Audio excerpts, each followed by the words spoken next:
Halo Sobat Diksi, selamat datang di Diksi Dialog Diskusi. Bersama saya, Berlatifah Hasanah. Diksi ini merupakan program perdana di YouTube ini. Tentunya kita akan membahas topik yang sangat menarik sekali, yaitu mengelola overthinking dan self-talk negatif. Bersama saya ada rekan-rekan yang sangat cantik-cantik sekali, yaitu Nur Nafisa. Di sampingnya lagi ada Rauda Lujana, dan di sampingnya lagi ada Adelia. Halo. Bagaimana kabarnya nih? Baik, dan baik. Karena bagaimana kabarnya hari ini? Tentunya sampai sekali karena saya sangat bersemangat topik yang akan dibahas pada kali ini. Iya, topik yang sangat menarik ya. Ya. Nah, seperti yang kita ketahui ya kakak, banyak sekali nih berseliweran di sosial media konten-konten terkait overthinking. Saya kadang menemukan konten seperti ini pada saat jam rawan atau tengah malam begitu. Nah, dari konten tersebut saya juga menemukan banyak sekali komentar netizen yang merasa relate dan sama dengan apa yang disebutkan oleh konten tersebut. Menurut kalian bagaimana tanggapan akan hal ini? Konten tersebut kan muncul di jam rawan, betul? Ya. Jam dimana kita lagi adem-ademnya dan kondisi dimana emosional kita itu lebih sensitif terhadap suatu konten. Nah, jadi karena hadirnya konten tersebut, kita jadi gue banget nih like, gue banget nih komen. Jadinya algoritma aplikasi selalu memunculkan konten tersebut, konten-konten yang serupa. Itu sebenarnya bisa memperparah overthinking sih, karena otak kita jadi tervalidasi. Gak cuma gue nih yang ada di kondisi ini, orang lain juga ada. Gue gak sendiri nih. Itu memperparah sih menurut saya. Dari sana, menurut kalian apa sebenarnya overthinking ini? Menurut saya, overthinking itu pikiran berlebih tentang sesuatu hal yang sebenarnya tidak penting banget untuk kita pikirkan.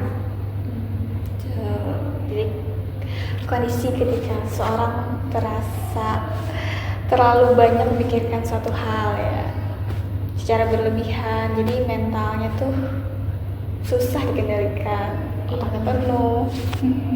Sampai otak itu memikirkan hal yang sebenarnya tidak perlu untuk dipikirkan. Baik, sebenarnya mengapa overthinking ini bisa muncul? Apa yang menyebabkan hal itu terjadi? Tentunya karena ketidakpastian ya, karena kalau pasti kita nggak bakal dong mikirin. Ya. Nah, hal yang tidak pasti ini membuat otak jadi melakukan prediksi. Otak jadi terus-terusan mencari kepastian karena situasinya tidak jelas, tidak tahu ke depannya bagaimana, belum dilakukan juga toh. Jadi otak jadi memikirkan resikonya terlebih dahulu secara berlebihan. Dan biasanya resiko yang dipikirkan ini adalah skenario terburuk dari suatu keputusan yang akan diambil. Itu memperparah sih sebenarnya. Misal nih kita belum melakukan, tapi kita sudah memikirkan resiko terburuknya. Resiko terburuknya kayak gini. Padahal itu kan belum tentu kejadian ya. Iya. Jadi nggak jadi deh. Itu ya just do it guys. Hal-hal yang tidak pasti tiba-tiba dipikirkan. Ini bagaimana ya ke depannya? Overthinking duluan. Itu yang menjadi penyebab terjadinya otak kita overthinking. Baik. Apakah ada hal lain yang dapat memicu hal tersebut? Pemicu lain salah satunya adalah kita terlalu sensitif tentang pendapat orang lain. Kadang ingin mengambil keputusan kecil saja, seperti ingin memakai pakaian apa, ingin memposting apa di sosial media, tapi kita terlalu memikirkan nanti orang lain pikir apa ya tentang aku kalau pakai ini, mereka mikir apa ya kalau aku posting ini, padahal ya bodoh amat hidup kita. Tapi kenapa terlalu mengutamakan pendapat orang lain? Itu terlalu kepedean itu. Kadang Orang tidak selalu mengurus hidup Anda sebenarnya. iya nih. Iya. Dan pemicunya juga bisa karena trauma. Misalnya di pengalaman terdahulu kita kejadian hal yang apa ya, tidak enak hati lah. Kejadian yang membuat kita tidak enak hati. Jadi kita kedepannya memperingatkan atau membangun benteng, sebuah mekanisme untuk melindungi diri kita sendiri. Oh, dulu aku diginiin nih, berarti kalau aku melakukan ini lagi endingnya bakal kayak gitu. Makanya otak kita memikirkan nih, oh berarti gak usah kayak gini ya, oke gini. Itu wah, sangat amat overthinking jadinya dengan trauma itu. Banyak juga ya hal-hal yang dapat memicu overthinking ini terjadi. Nah, dari sini apakah terdapat juga ciri-ciri atau tanda bahwa orang itu tersebut merasa bahwa dia overthinking gitu. Misalnya, oh saya sedang overthinking nih, gitu. Adakah ciri-cirinya?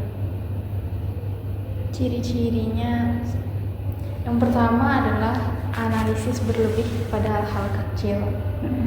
Seperti contoh, kita sedang keluar pergi, entah jalan-jalan sendiri atau bersama teman, kemudian bertemu dengan seseorang yang kita kenal, entah itu teman, rekan kerja atau sebagainya.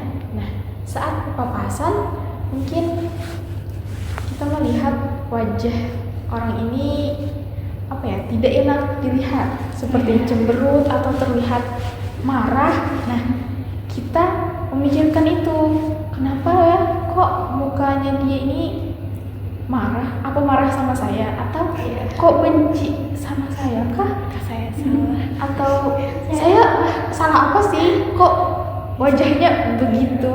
Nah, itu kan hal-hal kecil sebenarnya yang tidak penting untuk dipikirkan. Bisa saja kan memang setelan wajahnya begitu, atau memang ini nggak mood. Iya, orang tersebut moodnya sedang buruk, jadi saat berpapasan dengan kita mungkin tidak menyapa karena moodnya sedang jelek, jadi mukanya juga begitu. Kemudian hal-hal lain,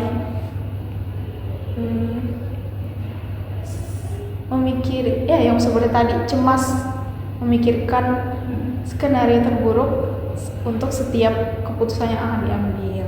Itu salah satu ciri kan ya. Berarti dari hal-hal kecil tersebut bisa menjadikan kita ini overthinking ya Kak ya? Ya, betul. Itu ciri-cirinya. Nah, selain itu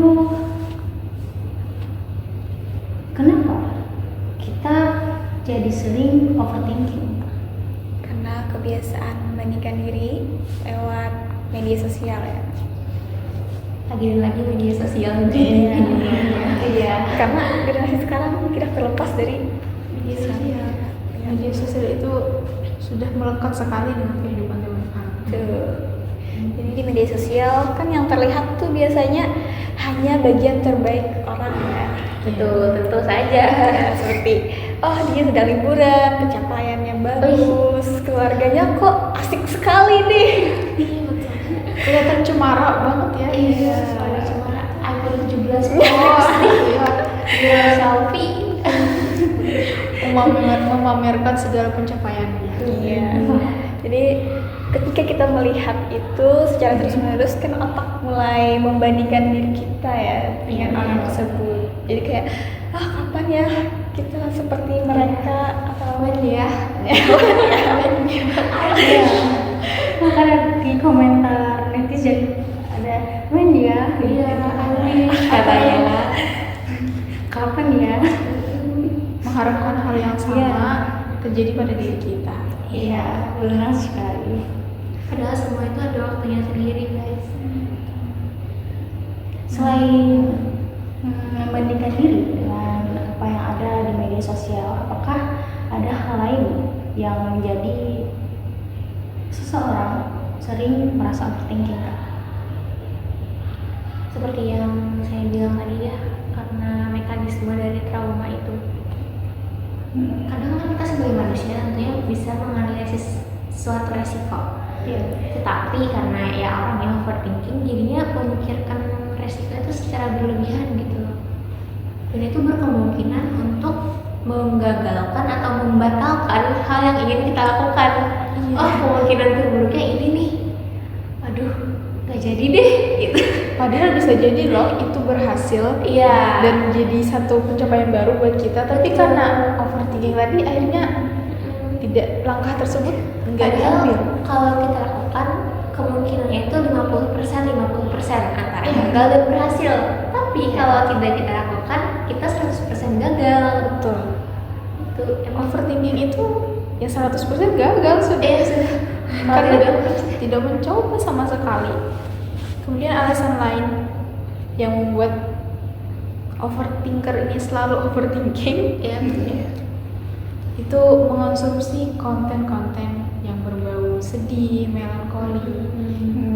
Iya. Misalnya suka mendengarkan lagu-lagu yang sedih, lagu-lagu Iya. galau, atau menonton drama dan film yang bau-baunya itu gloomy, seperti apa ya? Yang mungkin suka yang sad ending lah. Jadi kan sebenarnya kita yang mungkin hidupnya aman-aman saja, bahagia-bahagia saja, tapi karena sering mengonsumsi konten-konten yang seperti tadi tersebut, akhirnya jiwa kita terpengaruh juga. jadi meromantisasi ya. Iya, meromantisasi kesedihan. Nah, itu salah satu alasan seseorang jadi overthinking. Terkadang hal itu bisa jadi manifestasi loh. Iya, betul. Karena kita terlalu meromantisasi. Makanya kita otak harus jadi termanifestasi akan hal itu. Tantangan kita tuh memang sangat berpengaruh kepada pola pikir.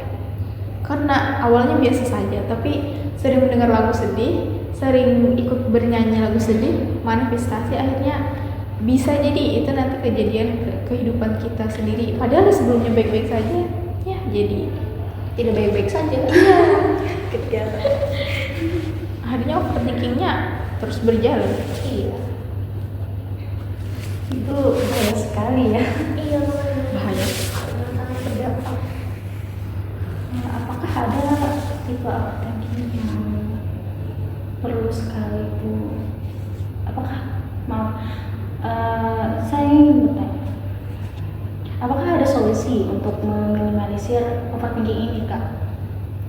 Atau apakah bisa 100% dihilangkan?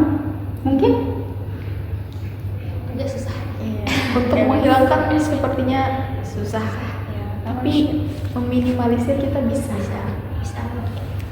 Kalau menghilangkan itu mungkin bisa, tapi bertahap dan tidak mungkin langsung hilang Iya, gitu. iya. Proses untuk menghilangkan itu pasti panjang sekali. Dan tergantung orangnya juga, karena kendali pikiran kita tuh ya ada di kita sendiri gitu. Perlu disiplin untuk mengelola pikiran sendiri. Misal nih, dengan kalau saya boleh memberi saran, kalian bisa mulai baca buku. Misalnya ada beberapa buku yang saya baca dan beberapa kali saya rekomendasikan juga kepada teman-teman saya. Karena kebetulan lingkungan saya ada beberapa orang yang suka overthinking. Saya menyarankan untuk membaca buku The Subtle Art of Not Giving a Fuck, itu dari Mark Manson, atau bahasa Indonesianya Seni Bodoh Amat. Agak bertolak belakang memang dengan orang yang overthinking ya kan, karena bodoh amat itu beda sekali dengan overthinking. Dan ada juga satu buku lain yaitu The Power of Now. Karena overthinking itu tipe orang yang terlalu memikirkan sebelum melakukan. Maka itu salah satu buku yang menurut saya amat sangat wajib dibaca oleh orang yang overthinking. Udah, lakuin aja sekarang. Mungkin kakak yang lain ada saran lain untuk solusi overthinking ini? Karena overthinking ini gimana ya? Agak banget gitu. Iya. Berdasarkan beberapa teman-teman saya yang orang overthinking, mereka itu sampai tidak bisa tidur, tidak enak makan, bahkan terkena panic attack, serangan panik gitu. Dan saya sebagai orang terdekat agak kesulitan untuk menghandle. Jadi apa solusinya nih? Berarti kalau sampai di tahap itu, apakah kita perlu ke para ahli seperti psikolog gitu? Iya, harus sih kalau menurut saya. Saya juga menyarankan seperti itu kan kepada teman saya. Dan kata dia lumayan membantu, alhamdulillahnya membaik. Dan agak sedikit berkurang lah dengan bantuan profesional. Jadi saran saya, kalau memang kalian overthinking yang sangat takut hingga terserang panic attack atau kurang tidur, itu kan mempengaruhi fisik ya kalau Ya, kurang tidur. fisik terganggu. Jadi perlu penanganan profesional. Tuh. Dan tentunya harus ada keinginan kuat dari diri sendiri untuk sembuh. Nah, Karena percuma kalau misalnya ke psikiater, ke psikolog, konsultasi, tapi diri sendiri tidak ada keinginan untuk sembuh. tetap memikirkan saja. Selain ke tenaga para ahli,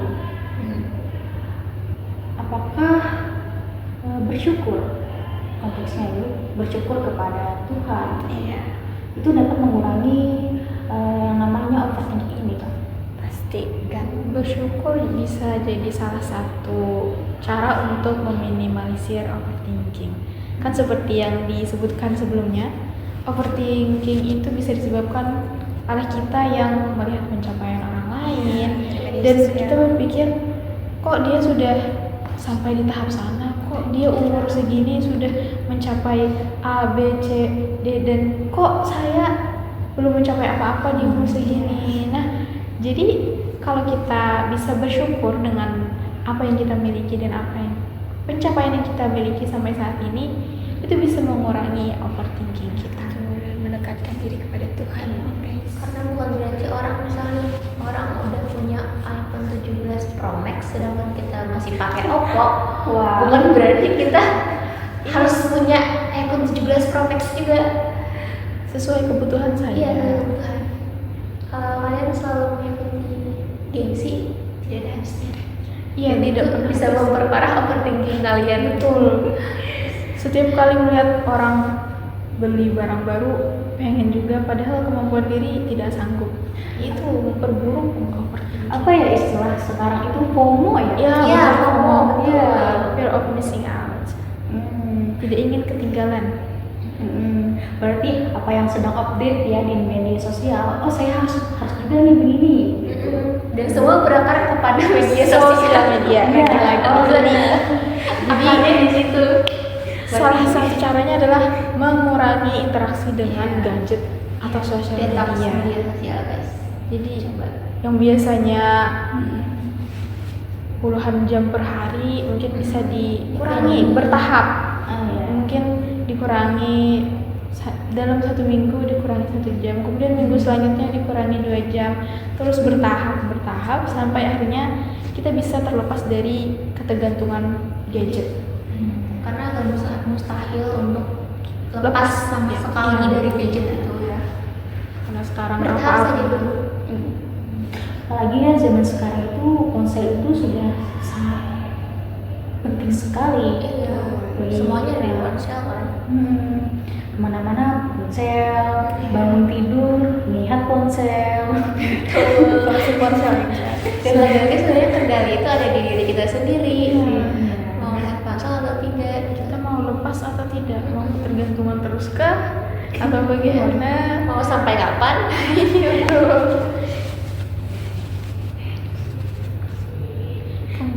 Jadi kesimpulannya adalah kita harus melepaskan diri secara bertahap dari yang namanya ponsel. Iya.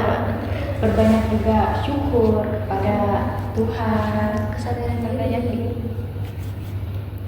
dan hindari pikiran yang sangat hal-hal kecil padahal itu kecil tidak perlu dipikirkan gitu. Ya, Dari gitu. lingkungan toksik. Betul, apalagi kan overthinking ini terkait dengan self talk negatif. Nah, jadi mungkin salah satu solusinya kita berbicara kepada diri sendiri hal-hal yang positif, seperti hal-hal yang mensugesti diri bahwa kita itu baik kok, kita pencapaian yang kita punya itu cukup kok. Afirmasi positif. Iya. Nah, info. Iya, itu bisa. Kalian bisa misalnya nih, kalian tidak ada teman, orang terdekat nih untuk curhat-curhat atau takut malah ujung-ujungnya jadi membanding-bandingkan. Kalian bisa Aduh nasib jadinya. iya, ada nasib. Bisa kalian curhat dengan diri kalian sendiri. Dicerminkah kalau kalian ingin ada wujudnya, atau ya udah ngomong iya kepada diri sendiri atau kepada Tuhan. Itu menjadi salah satu hal yang disarankan. Bisa juga meditasi, yoga, Betul, itu belajar juga enak. relaksasi, Healing, Iya. healing mandiri lah relaksasi. Kan banyak cara-caranya. Kemudian bisa juga dengan cara menuliskan apa yang kita rasakan. Jadi catat saja semua keluh kesah kita, sekalipun sumpah serapah, tulis saja semuanya. Dan itu bisa membantu kita melegakan hati kita ini masalah. Journaling itu sangat ampuh menurut saya, karena beberapa waktu lalu saya pernah mencoba bereksperimen kan mengenai journaling ini. Dan di journaling itu ada namanya gratitude, atau kayak beberapa hal apa sih yang saya syukuri hari ini. Dan lagi-lagi bersyukur ya. Itu salah satu hal yang ampuh untuk mengatasi overthinking atau pemikiran berlebih, hal-hal negatif. Karena journaling itu salah satu hal yang positif untuk dilakukan. Seperti itu. Jadi begitu ya Sobat Tisi, pembahasan dari kami. Nah, terima kasih sudah mendengarkan kita sepanjang siniar ini, mulai awal sampai dengan akhir. Semoga bermanfaat ya. Bermanfaat bagi kita semua. Sampai jumpa. Sampai jumpa di podcast selanjutnya.